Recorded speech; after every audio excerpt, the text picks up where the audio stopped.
महाराज, वृक्ष से फल गिर गए। वहां आपने सैनिकों से पुरस्कार को अस्वीकार कर दिया और यहाँ स्वयं भगवान ने आपके लिए पुरस्कार दे दिया। अब कृपा करके महाराज, वृक्ष से गिरे हुए इन फलों को लेने से मना मत कर दीजिएगा। निर्गुण, अब मेरा विश्वास धर्म, सत्य और वचन पालन पर और दृढ़ हो गया है और ईश्वर ने यह फल गिराकर मुझे संकेत दिया है कि वह सदैव मेरे साथ है। इसीलिए मुझे धर्म पथ से विमुख नहीं होना चाहिए, किसी भी परिस्थिति में नहीं।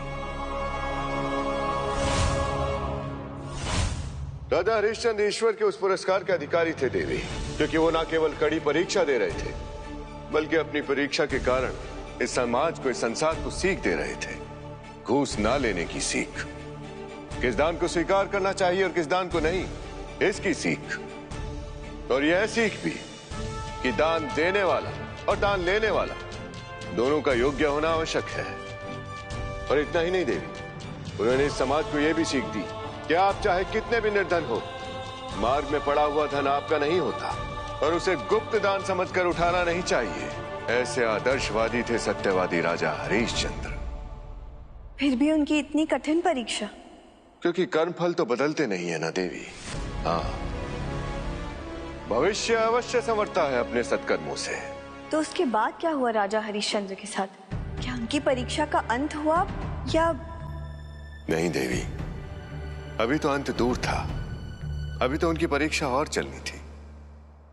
वो अपनी 7.5 के दूसरे चरण में थे और जो इस चरण में अपने कर्म को शुद्ध और सात्विक रखता है, उनके कष्टों में कमी होती है और उन्हें जीवन यापन का अवसर भी मिलता है।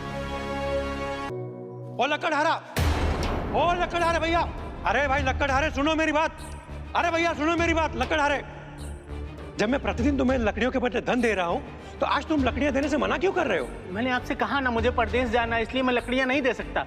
आप दूसरा लकड़हारा देख लो। परंतु मेरी बात तो सुनो। लगता है मेरे जीवन यापन का अवसर दिया है ईश्वर ने और मुझे इसे स्वीकार कर लेना चाहिए। महाशय सुनिए।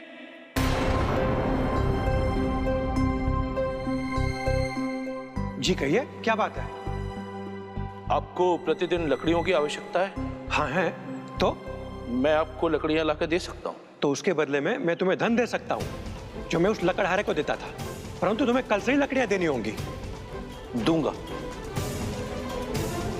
तो फिर ठीक है, कल लकड़ियां लेके आना और धन ले जाना। उचित है। और फिर दूसरे दिन से ही राजा हरिश्चंद्र ने लकड़हारे का कार्य आरंभ कर दिया देवी। कहाँ एक राजा और अब एक लकड़हारा। कितना दुखद है यह देव। यही तो कर्म की परीक्षा होती है देवी।